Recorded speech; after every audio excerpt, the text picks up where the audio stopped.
Have you ever wondered how a country can thrive while a third of its land is below sea level? Welcome to the Netherlands, a country that defies the natural order, a country where the impossible becomes possible.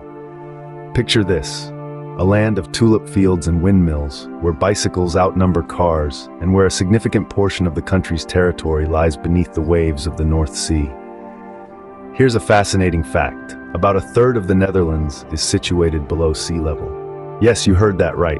This flat landscape, with its lowest point reaching almost 22 feet below sea level, presents an intriguing geographical paradox. Now you might be wondering, how does this work? How does a country exist, let alone flourish, when it's seemingly at odds with nature itself? The challenges are inherent and numerous. Imagine living with the constant threat of flooding, where the sea is a perpetual neighbor, knocking on your door. The rainfall alone would be enough to inundate the land, not to mention the looming threat of rising sea levels due to climate change. The Dutch, however, are not ones to back down from a challenge. Over the centuries, they've developed a symbiotic relationship with the water around them. Their history is a testament to resilience and ingenuity, a story of a people who refused to be dictated by their geography. Instead, they chose to master it. But it's not just about survival. The Dutch have managed to turn this apparent disadvantage into an advantage. Their unique geographical situation has spurred innovation and led to the development of sophisticated water management techniques that are now admired and emulated worldwide. The Netherlands, however, has not only survived but thrived despite these challenges. But how? Stay tuned as we delve deeper into this extraordinary story of resilience, innovation, and the mastery of water. The story of the Netherlands' triumph over water begins centuries ago. Picture a time when the land, known today for its tulip fields and windmills, was at the mercy of the North Sea.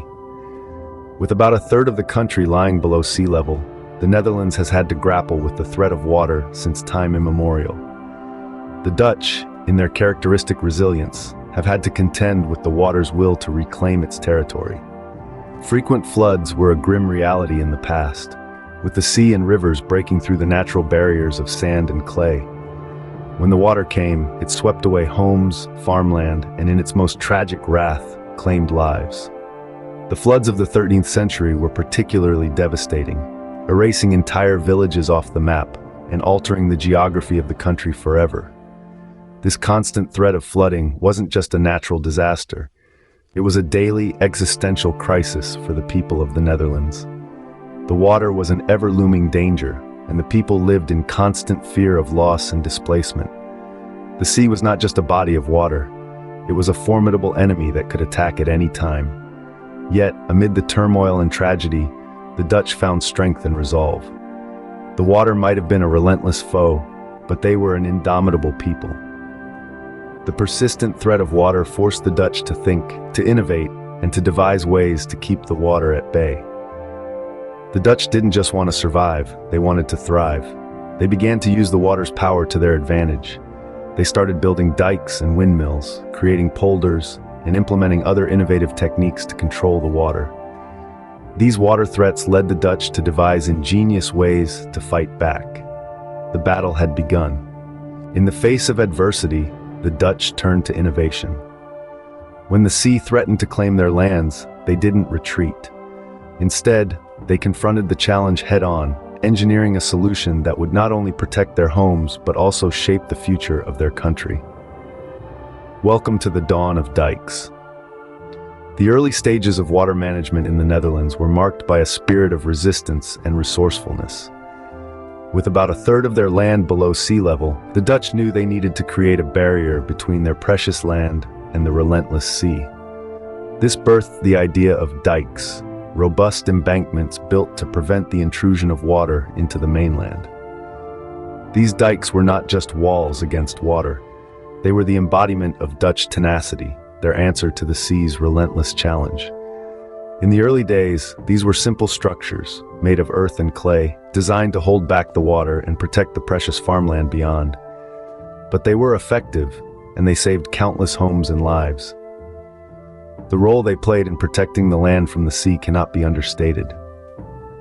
These dikes, however rudimentary in their early forms, provided a buffer zone, a line of defense against the sea's attempts to reclaim the land. They stood as symbols of hope and resilience, a testament to the Dutch spirit of innovation and perseverance. Over time, as the Dutch became more adept at water management, these dikes evolved. They became larger, stronger, more sophisticated. They were no longer just barriers against the sea, but intricate systems of water management, a combination of engineering and natural processes working together to keep the land safe.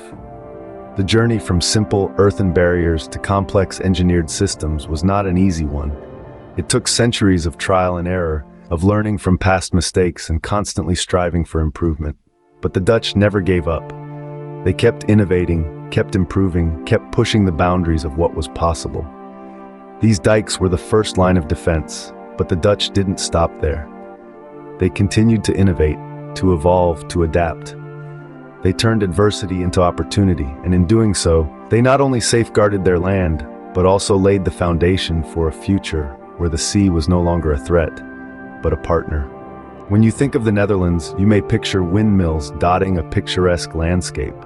But did you know they serve a crucial purpose? Indeed, these charming structures are not just for show or a nod to a bygone era. They were, and in some places still are, the beating heart of the Dutch water management system, a testament to the ingenuity and resilience of the Dutch people. So, let's dive into the history of these towering figures. Back in the day, the Dutch were faced with a formidable foe: water. With a significant portion of the land lying below sea level, they had to constantly keep the encroaching water at bay. Enter the windmills. Harnessing the power of the wind, the Dutch used these mechanized giants to pump water out of low-lying areas. The windmills would grind, their sails whirling against the sky, drawing water from the soggy soil and into the canals. This water was then directed out to the sea or into rivers, keeping the land dry and arable. Over time, the windmills evolved into more than just pragmatic solutions to the water problem. They became a symbol of Dutch resilience and innovation, a testament to their ability to adapt and thrive in a challenging environment.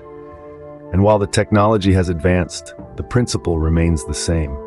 The Dutch still use wind power, albeit in more modern forms, to keep their heads above water. Moreover, these windmills also played a vital role in the economic growth of the Netherlands. They were used not only for water management, but also for a range of other activities, from grinding grains to producing oil and even creating paint. So the next time you see a windmill standing tall against the Dutch skyline, remember that it's not just a beautiful landmark. It's a symbol of a nation's struggle against nature, a testament to human ingenuity and tenacity. Windmills thus became an integral part of the Dutch arsenal against water.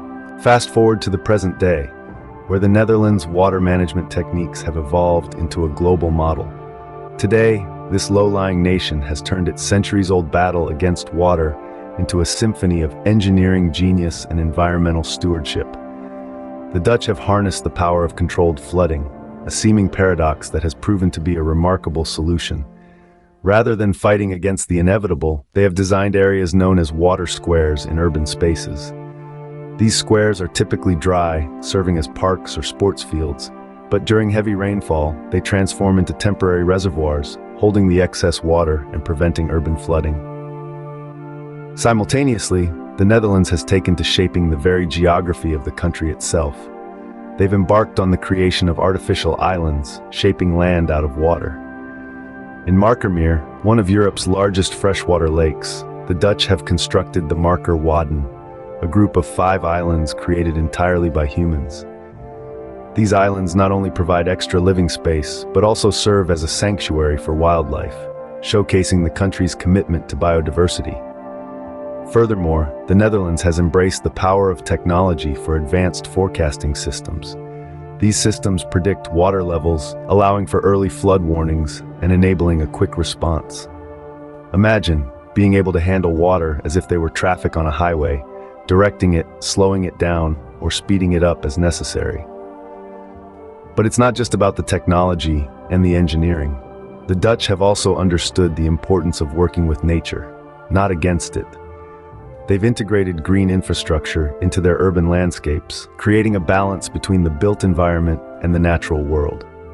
The Dutch have turned the challenge of living below sea level into an opportunity. They've created a delicate balance between human needs and environmental preservation, demonstrating that it is possible to coexist with nature rather than trying to control it. This modern mastery of water management has not only protected the Netherlands, but also inspired the world. So, what can the world learn from the Netherlands' incredible journey from a water-threatened region to a model of water management? The story of the Netherlands is a masterclass in innovation and resilience. This low-lying country, with a third of its land below sea level, has transformed its relationship with water from one of constant threat to one of harmony and control. The key to this transformation lies in the country's unique and advanced water management techniques. Firstly, there are the dykes, the Netherlands' first line of defense against the sea. These embankments, often associated with the country's landscape, serve a crucial purpose in preventing floods. But these are not just walls of earth and stone, they are marvels of engineering designed to withstand the powerful forces of nature while maintaining the ecological balance. Secondly, the Netherlands has mastered the art of water routing. The country's intricate system of canals, sluices, and pumps work in unison to direct water away from populated areas and towards the sea. This delicate dance of water control is backed by cutting-edge technology and continuous monitoring, ensuring that the system remains robust and effective. Lastly, the Netherlands has shown that living with water can be sustainable. Through initiatives like floating houses and water plaza parks, the country has found innovative ways to adapt to its watery environment, rather than fight against it. These lessons from the Netherlands are not just applicable to other low-lying regions. With climate change increasing the risk of floods and sea level rise globally, these techniques offer valuable insights for every country. The Dutch approach emphasizes the importance of preparedness, innovation, and embracing the environment. The world can learn much from the Netherlands' journey. From the construction of resilient dikes to the implementation of advanced water routing systems and sustainable living practices, these techniques hold the potential to transform the way we interact with water. The Netherlands' story is a testament to human innovation and resilience in the face of nature's challenges, a story that continues to inspire and guide the world. The battle against water is never over, but with the lessons from the past and the tools of the present, the Netherlands looks to the future with optimism. Let's delve into the ongoing challenges and the future of water management in the Netherlands. The country's struggle with water is far from over. As sea levels continue to rise and climate patterns shift unpredictably, the Netherlands faces an escalating challenge. Yet, the Dutch remain undeterred, embodying the spirit of continuous innovation and improvement. The Dutch have a saying, "While God created the world, the Dutch created the Netherlands." This adage speaks to the nation's relentless pursuit of progress in water management. The future lies in their commitment to innovation and their ability to adapt to new challenges. Consider the Room for the River project. This pioneering initiative gives rivers more space to prevent flooding. Instead of fighting the water, the Dutch are learning to live with it, transforming potential hazards into opportunities for sustainable development. Then there's the sand motor, an experimental solution to coastal erosion. By placing a large pile of sand along the coast, the natural movement of the tides gradually distributes it, reinforcing the shoreline. This is a perfect example of working with nature rather than against it. Looking ahead, the Dutch are exploring even more ambitious projects.